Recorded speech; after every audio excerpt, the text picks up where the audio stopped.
Hello दोस्तों, कैसे हो आप सब लोग। आई होप आप सब लोग अच्छे होंगे। आज है 14 मार्च 2024 और मुझे लगभग 7 मंथ्स हो चुके हैं इन्वेस्टमेंट करते हुए म्यूचुअल फंड में। तो जो लोग मेरे चैनल पर नए हैं मैं उनको यह बता दूं कि मैं इस चैनल पर अपने पोर्टफोलियो के डेली अपडेट्स शेयर करता हूं। तो अभी तक आपने चैनल सब्सक्राइब नहीं किया है तो तुरंत सब्सक्राइब कर लें।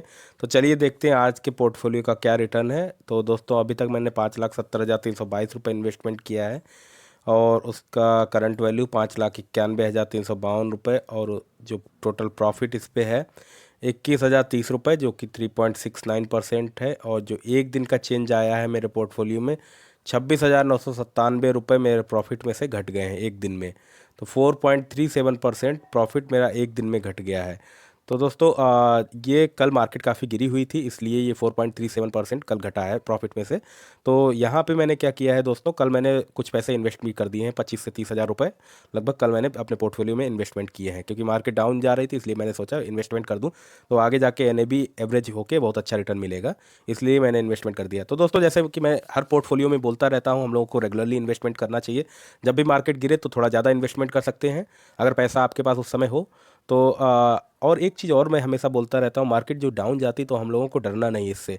यहीं पे हम लोगों का पेशेंस चेक होता है। हम लोग लॉन्ग टर्म बोलते रहते हैं कि लॉन्ग टर्म में इन्वेस्ट करेंगे, 10 से 15 साल का गोल है हमारा, 5 साल 10 साल 15 साल 20 साल ऐसा बोलते रहते हैं। बट जैसे ही मार्केट गिरने लगती सब लोग डरने लगते हैं कि लाओ मैं पैसा निकाल लूँ, ये तो निगेटिव चला जाएगा। अभी थोड़ा बहुत मिल रहा है, जैसे मुझे 21,000 इसमें मिल रहा है तो मैं ये सोचूं कि ये पैसा मैं निकाल लूँ तो इससे मुझे प्रॉफिट हो जाएगा, कम से कम 21,000 ही प्रॉफिट मिल जाएगा। तो ऐसा दोस्तों नहीं करना है, मेरे हिसाब से ऐसा नहीं करना है। काफ़ी क्लोजली मार्केट को देखता रहा हूँ, 2012 से मैं मार्केट को देख रहा हूँ कि हमेशा मैं यही सोचता रहता था कि अब पैसे निकाल लूँ, अब इतना मिल जाएगा। मैंने कई बार ट्राई भी किया, शेयर मार्केट में मैं पहले करता था थोड़ा बहुत, तो उसमें मैंने किया भी ट्राई। जो आज मैं देख रहा हूँ लगभग 12-13 साल बाद सिचुएशन, उन शेयर्स की जो अच्छे शेयर्स थे उन शेयर्स की लगभग 5-5 6-6 गुना पैसा हो गया इन 13 साल में, 12-13 साल में। तो हमेशा यही अपने मन में रहता है, जब मार्केट गिरती पैसा निकाल लो। और जब मार्केट ऊपर जाती तो हम लोगों का ये रहता है कि पैसा ज़्यादा से ज़्यादा इन्वेस्टमेंट करो और बढ़ता जाएगा अपना, जल्दी जल्दी रिटर्न मिलता जाएगा।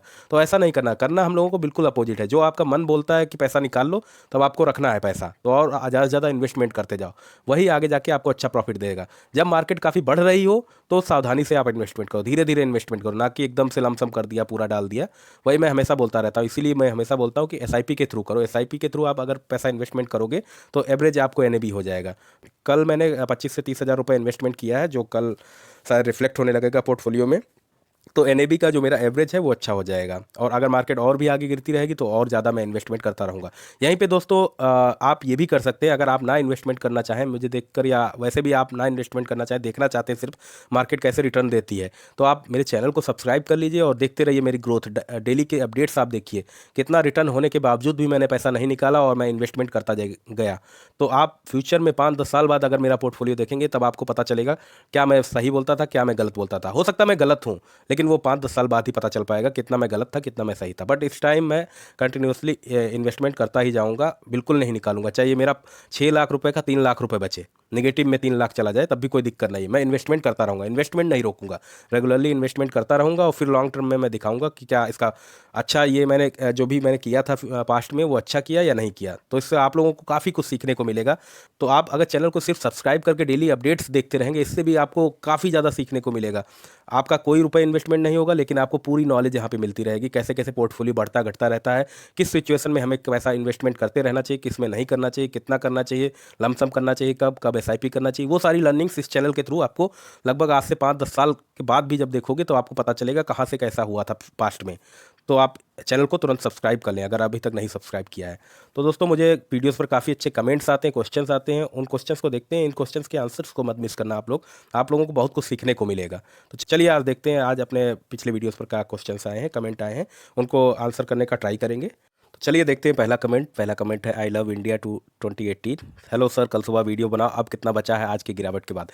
तो दोस्त, आज मैं वीडियो इसीलिए बना रहा हूँ आप सब लोगों को मोटिवेट करने के लिए। तो मेरे भाई, मैं इसलिए वीडियो जल्दी बना रहा हूँ और इसमें आपको दिखा रहा हूँ कि मेरा कितना बचा है अब गिरावट के बाद।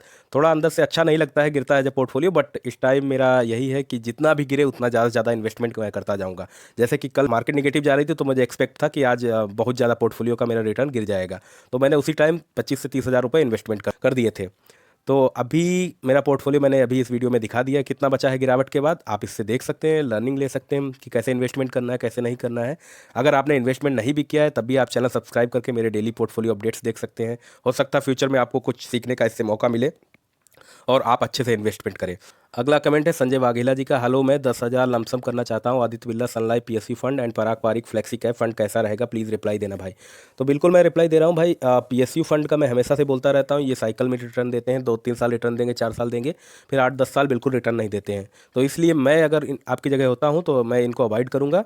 बट आप जैसा समझो, आप उसका थोड़ा रिसर्च करो उसके बारे में। तो आप अगर करना चाहो तो कर सकते हो। अभी के लिए ये फंड रिटर्न दे रहे हैं, आगे हो सकता है 1-2 साल तक और देते रहें। उसके बाद का फिर अगर आपको लगे कि ये रिटर्न नहीं दे रहा तो आप स्विच कर लेना किसी दूसरे फंड में। दूसरा फंड है आपने पराग पारिक फ्लेक्सी कैप, ये भी फंड अच्छा है, आप इसमें भी इन्वेस्टमेंट कर सकते हैं, कोई दिक्कत नहीं है। बट यहाँ पे मैं ये बोलना सबसे चाहूँगा, आप लोग बोलते रहते हैं लॉन्ग टर्म मैं इन्वेस्टमेंट करना चाहता हूँ। बट जैसे ही मार्केट गिरती है तो आप लोग लॉन्ग टर्म वाले शॉर्ट टर्म वाले हो जाते हैं। शॉर्ट टर्म में अगर पैसा तुरंत निकालने करने लगते हैं कि पैसा मेरा नेगेटिव चला गया, अब कैसे वापस आएगा, अब कितने दिन में वापस आएगा, आप यही सब सोचने लगते हैं। ये बिल्कुल, आप अगर लॉन्ग टर्म वाले हैं तो ये बिल्कुल सोच अपने मन से निकाल दीजिए। आपका पोर्टफोलियो जितना नेगेटिव जाए आपको कोई डरने की ज़रूरत नहीं है। आपका 10 से 15 साल का विजन है तो कभी नेगेटिव में आपको रिटर्न मिलेगा ही नहीं। लॉन्ग टर्म में हमेशा ही आपको पॉजिटिव में मिलेगा। अगर आप लॉन्ग टर्म वाले तुरंत मार्केट गिरने पर शॉर्ट टर्म वाले हो जाते हैं तो फिर आपका पैसा कहीं नहीं बनेगा। इससे अच्छा आप एफडी आरडी में इन्वेस्टमेंट करो, वही आपके लिए अच्छा रहेगा। अगला कमेंट है एस्प्रिंस का, please please review for 15 years. तो यहाँ भी एक लॉन्ग टर्म वाले भाई हैं। तो आपका पोर्टफोलियो मैं संडे को रिव्यू करूँगा और संडे वाला आप वीडियो देखिए, थोड़ा दिन आपको वेट करना पड़ेगा। अगला कमेंट है ए के रिफ्ट फिटनेस का। इन्होंने भी ये भी पोर्टफोलियो अपना रिव्यू कराना चाहते हैं। तो भाई संडे को मैं इसमें रिव्यू करूँगा आपका, लॉन्ग टर्म आप भी हो। अगला कमेंट है आर के दुबे जी का। मैंने 4 एसआईपी की है। इन्होंने HDFC small cap, mid cap, can't small cap, Tata large cap, ये सर मैं संडे को रिव्यू करूँगा, आप संडे वाला वीडियो देखिए। अगला कमेंट है आपका ही आर के दुबे जी का। एंजल वन में स्टेप अप एसआईपी करे कैसे करें। तो आपको दुबे जी क्यों ज़रूरत है स्टेप अप एसआईपी करने की। आप उसी एसआईपी को जो आप एसआईपी कर रहे हैं उसको कैंसिल कर दो, दूसरी एसआईपी स्टार्ट कर दो। आपका पोर्टफोलियो नंबर दूसरा नहीं होगा, सेम पोर्टफोलियो नंबर में ही आपका पैसा इन्वेस्टमेंट होने लगेगा। तो अगला कमेंट है कमल महेश्वरी जी का। 1 महीने पहले एसआईपी शुरू की है, Nippon India growth fund direct में, पराग पारिक में, बट दोनों में रिटर्न माइनस में देख रहा हूँ, ऐसा क्यों और कितने टाइम में रिटर्न बनते हैं। तो भाई लॉन्ग टर्म वाले दोस्त सब लोग देख सकते हैं, कमल जी ने, ये भी हो सकता है लॉन्ग टर्म वाले ही हों, बट अभी मार्केट गिरी है तो इनका रिटर्न माइनस में चला गया है। तो ये पूछ रहे हैं कितने टाइम में अब बनेगा रिटर्न और ये नेगेटिव क्यों गया है। तो दोस्त कमल जी, इसमें नेगेटिव जाने पे कोई भी आप डरो नहीं, इसमें थोड़ा आपका रिटर्न जो नेगेटिव में दिखा रहा है कोई दिक्कत नहीं है। थोड़े दिन के लिए ये टेम्परेरी रहता है, 1-2 साल के लिए रहेगा ज़्यादा से ज़्यादा, फिर आपका पॉजिटिव में ही आ जाएगा, आप टेंशन मत लो। लेकिन अगर लॉन्ग टर्म में आप देख रहे हैं तो आपको बिल्कुल डरने की ज़रूरत नहीं है। आप इन्वेस्टेड करते रहो और भी ज़्यादा इन्वेस्टमेंट करते रहो, यही मैं सजेस्ट करूँगा यहाँ पे। तो डरो नहीं। और कितने टाइम में रिटर्न बनेगा ये तो कोई गारंटी नहीं दे सकता है, मार्केट की कोई गारंटी नहीं दे सकता। दुनिया में कोई भी नहीं ऐसा आदमी है जो जानता हो कि कितने टाइम में ही ये इतना परसेंट शेयर बढ़ जाएगा या इतना परसेंट म्यूचुअल फंड रिटर्न दे देगा। ऐसा कोई गारंटी के साथ आपको बोल ही नहीं सकता है। तो आपको बस वेट करना है, मार्केट कब ऊपर जाए तब आपका रिटर्न भी पॉजिटिव में आ जाएगा और आप तब चाहो तो आप अपना रिडीम कर सकते हैं। अगर लॉन्ग टर्म के लिए कर रहे हैं तो इन्वेस्टेड रहो, लॉन्ग टर्म में अच्छा रिटर्न मिलेगा। आप चाहो तो मेरे चैनल को डेली पोर्टफोलियो मेरे अपडेट्स देखते रहो, इससे आप मोटिवेटेड रह सकते हैं। एक भाई ने कमेंट भी इस पर किया, सोनू ने, अभी मार्केट डाउन जा रहा और नीचे जाएगा। तो भाई बिल्कुल सही बोल रहे हैं, और भी नीचे जा सकता है, यहाँ से 5-10% भी और नीचे जा सकता है। तो उसमें भी आपको डरने की बात कोई नहीं है। तो यहाँ पे काफ़ी इन दोनों लोगों के बीच कम्युनिकेशन हुआ। कमल जी ने बोला है तो एसआईपी कंटिन्यू रखूँ या बंद कर दूँ। तो उस पर सोनू ने रिप्लाई किया एसआईपी कंटिन्यू रखो, मार्केट विल रिकवर अगेन। तो बिल्कुल सही सोनू ने बताया है कि आप एसआईपी कंटिन्यू रखो, जो आप एसआईपी कर रहे हो उससे क्या होगा, अभी जैसे मार्केट गिरी है तो आपको जो एनएबी मिलेगा काफ़ी डाउन मिलेगा। जो आपने पहले खरीदा है, जो अभी एनएबी मिलेगा वो डाउन मिलेगा। तो दोनों को अगर जोड़ के एवरेज निकाला जाएगा तो आपका एनएबी नीचे आ जाएगा। तो उससे आपको फ्यूचर में अच्छा प्रॉफिट मिल सकता है। तो आप बिल्कुल एसआईपी कंटिन्यू रखो, मार्केट गिरे तब तो आपको और भी पैसा हो अगर आपके पास एक्स्ट्रा तो वो लगा सकते हैं। तो अगला कमेंट है धनु लाइक्स का। Thank you brother comment, review और सजेशन के लिए। तो थैंक यू धनराज भाई, कोई दिक्कत नहीं है। अगला कमेंट है पिक स्नैप का। सर 1 टाइम इन्वेस्टमेंट करने के बाद उसी को मंथली एसआईपी कर सकते हैं क्या। बिल्कुल कर सकते हैं सर, आप बिल्कुल जब भी चाहो उसको, एसआईपी का भी ऑप्शन रहता है हर म्यूचुअल फंड में, आप कर सकते हो उसमें। अगला कमेंट है थानोस का। पराग पारिक में मेरी एसआईपी चल रही है, क्या मैं उसे कॉन्ट फ्लेक्सी कैप में कन्वर्ट कर सकता हूं ग्रो में। तो भाई कन्वर्ट करने का कोई कॉन्सेप्ट नहीं है इसमें। पराग पारिक में आप रिडीम कर लो और उधर नई SIP can't flexi cap fund में स्टार्ट कर दो, यही रहता है सिंपल सा सोल्यूशन इसका।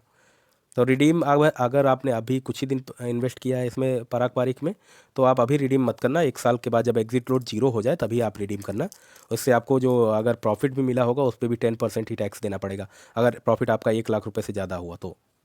अगला कमेंट है ट्रिक्स एंड टिप्स का। सर नवी निफ्टी 150 इंडेक्स फंड कैसा है लॉन्ग टर्म के लिए? अच्छा है यार, नवी निफ्टी 150 इंडेक्स, ये इसमें 150 कंपनी जो अच्छी कंपनियां हैं वो इसमें हैं, तो आप कर सकते हो, इसमें कोई दिक्कत नहीं है। अगला कमेंट है तपस्दास जी का। मैं न्यू आया हूँ और आपका फ़ैन बन गया हूँ। तो thank you for your comment Tapasdas ji. अगला आपका ही कमेंट है। सर मैं स्टूडेंट हूँ और म्यूचुअल फंड में न्यू हूँ, एज 24 है, तो आप ये पोर्टफोलियो रिव्यू कराना चाहते हो। तो भाई तपस्दास जी संडे तक आप वेट कीजिए, मैं संडे के वीडियो में आपका रिव्यू कर दूंगा ये पोर्टफोलियो। क्रिकेटर के का। सर आप कितना साल में 1 करोड़ कमाना चाहते हो? तो भाई मैं क्रिकेटर के में बहुत जल्दी ही 1 करोड़ कमाना चाहता हूँ, बट ये मेरे हाथ में नहीं है कि मैं कब चाहता हूँ। ये तो मार्केट के ऊपर डिपेंड करेगा कि कितने दिन में वो इतना रिटर्न देगी कि मेरा 1 करोड़ बन जाए। बट मैं जहाँ तक देख सकता हूँ, मुझे जहाँ तक समझ आ रहा है प्रीवियस रिटर्न देख के म्यूचुअल फंड पोर्टफोलियोज़ के, मैं एज्यूम करके चल रहा हूँ मुझे 15% एनुअली अगर मिला तो मैं 6 से 7 साल में लगभग 1 करोड़ बन जाएगा मेरा, जहाँ तक 1 करोड़ से ऊपर ही बन जाएगा। बाकी फिर देखते हैं मार्केट कैसा रिटर्न देती है। हो सकता है ज़्यादा भी टाइम लगे, हो सकता है कम भी टाइम लगे, 5 ही साल में बन जाए, हो सकता है 8-10 साल लग जाए। तो मार्केट पे डिपेंड करता है, कोई भी नहीं बता सकता मार्केट कैसा रिस्पॉन्ड करेगी फ्यूचर में। बट लॉन्ग टर्म में हमेशा ही ये रहा है कि मार्केट अप ही जाती है। तो दोस्तों मैं यहाँ पे ये बता दूँ कि ये आपके कमेंट्स पे मेरे पर्सनल व्यूज़ हैं, तो आप भी कोई भी नई इन्वेस्टमेंट करने से पहले अपने फाइनेंशियल एडवाइजर से ज़रूर राय ले लें, उसके बाद ही इन्वेस्टमेंट करें। तो दोस्तों आज के लिए इतना ही। अगर आप चैनल पर नए हैं तो चैनल को सब्सक्राइब कर लें, लाइक करें और वीडियो को ज़्यादा से ज़्यादा शेयर करें। Thank you, bye bye, take care.